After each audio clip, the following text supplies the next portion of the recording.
For far too long, there's been a big controversy around if mobile gaming should be considered real gaming. Various companies have been pumping out games to broaden their appeal and possibly create the idea that it is gaming. The iPad Pro delivers Xbox One S class graphics performance in a product that's 94% smaller, and there's no AC cord required. Whoa.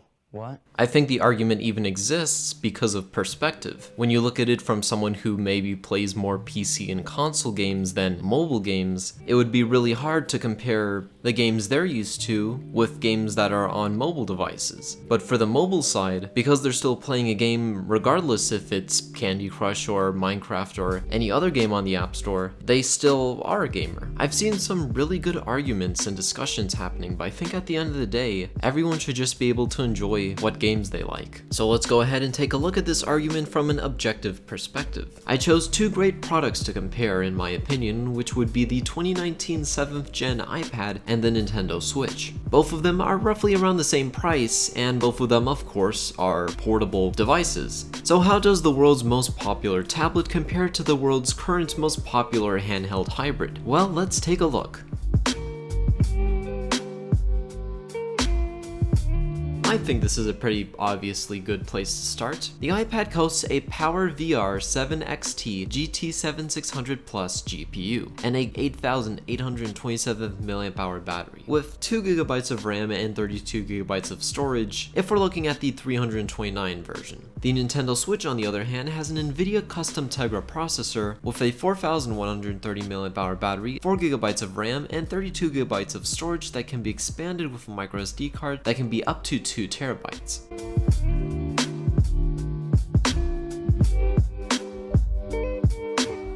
The iPad does have the ability to connect to most third-party controllers, including the DualShock 4. For the most part, there's no latency. There could be some hiccups on very rare occasions, but the issues start to rise when it comes to the experience you'll have. The iPad obviously doesn't have a kickstand, so you'll have to buy a case with one of those magnetic kickstands, and as we know, any accessory with Apple or even other companies is worth a pretty penny. And you clearly can't hold this with a controller in your hand, unless you could somehow hook it on top of your controller as if it were a smartphone, but that would be really heavy and I don't want to drop this thing. And if by chance you don't have your own third-party controller, that can add up, including the case, to make that $330 price tag a little bit higher. Now of course, when compared to Nintendo's portable hybrid, it is able to play in a variety of styles, whether it's handheld, on a big screen, or on a table with its own kickstand. And that's a big thing to keep in mind. The Switch really has everything you need, even its own controllers. The only other advantage in features that I can think of for the iPad is that it does have more multimedia apps like Disney Plus and Netflix, as well as having voice call services like Discord, because some are not fans of Nintendo's Party app that you have to download on your phone, especially in portable mode. And Nintendo's list of multimedia apps only include Hulu and YouTube for now. Disney Plus is on the way, and there's no announcement for Netflix just yet. But all these apps are not the main focus of these two products. Now it's time I think we talk about the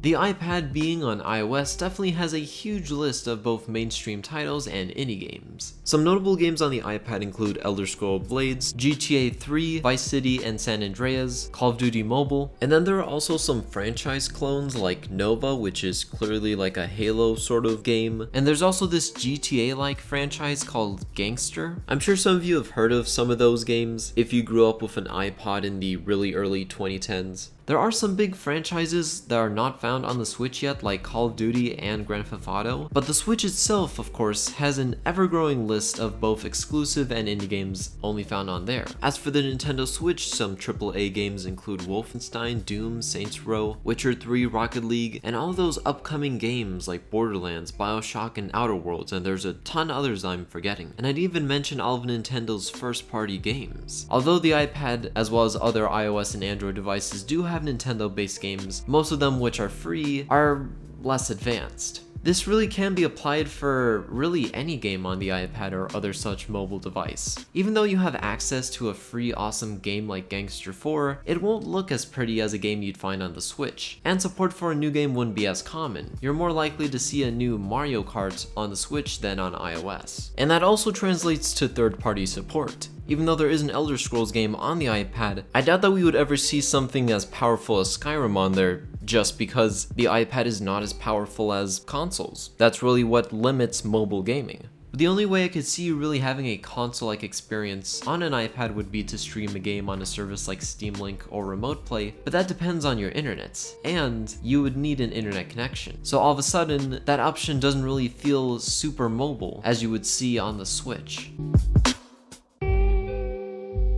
In conclusion, comparing these two was an interesting experience. What it really came down to for me was all about power. There's no doubt that the Nintendo Switch is more powerful than the iPad at running games. When you compare a game like Saints Row 3 to Gangster 4, it's made pretty clear which one looks better, and Saints Row 3, ironically, is older than Gangster 4, but runs and looks so much better. Now, as I've said before, you are getting this game for free, but it still feels like half a game. And the Gangster series, as I remember growing up playing it on my iPod Touch as a kid, really doesn't have a story that feels appealing like you'd see on Saints Row or Grand Theft Auto. The iPad's list of games feel more like you'd play these for a short period of time, maybe in between classes in college or taking a short train ride or something, but it doesn't feel like there's tons of depth that you'd feel on the Switch with its list of games. I've invested so much more time into Breath of the Wild when compared to really any game on the iPad, maybe with the exception of Minecraft when I was younger, but that's about one of those only few games on the iPad that truly is comparable. There are definitely more AAA games on the Switch that look and perform a lot better. Now they do cost money compared to the iPad having more free games, but they feel less like microtransaction homes and more like, well, games. And like I said before, you do have the ability to stream games onto the iPad with Steam or PlayStation or even Xbox in the future, but you need an internet connection, which, I mean, defeats the purpose of it being mobile.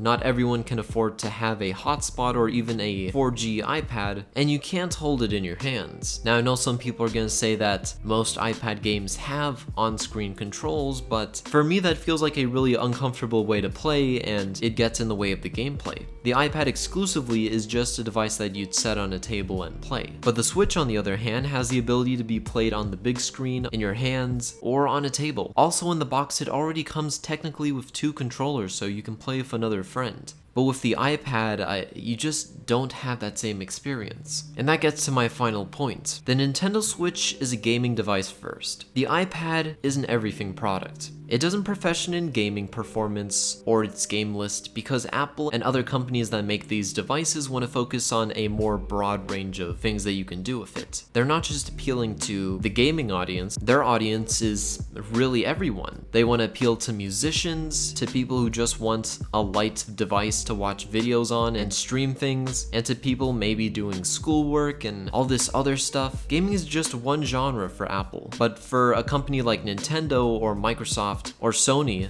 their console's main focus is gaming, so they're going to be optimized to be incredible. The iPad and other devices like it stand far better as a light gaming device for those who want a more free and cheaper gaming experience. The Switch is a device for the more casual and core gamer. It's for those who want higher quality games with more depth and don't mind paying $30 to $60 per game, which is not unheard of because that's what the industry is about, especially when you're paying for that quality. Because of that, you don't have to experience microtransactions or ads being thrown into your face every few seconds. But yeah, to conclude, the really only downside to mobile gaming is just its limited abilities. For me personally, I couldn't play on this because I want to have all sorts of options and ways to play, and I want to have that list of games that you would find on the Switch. It's just not something that can be done on the iPad. With that being said, there still is a good list of games, even most that are free, that are available on the App Store. And it's great to know that there's people out there who enjoy them. A lot of people. And it's okay to be one of them, and it's okay not to be one of them. So thank you guys for watching, and I will see you in the next one.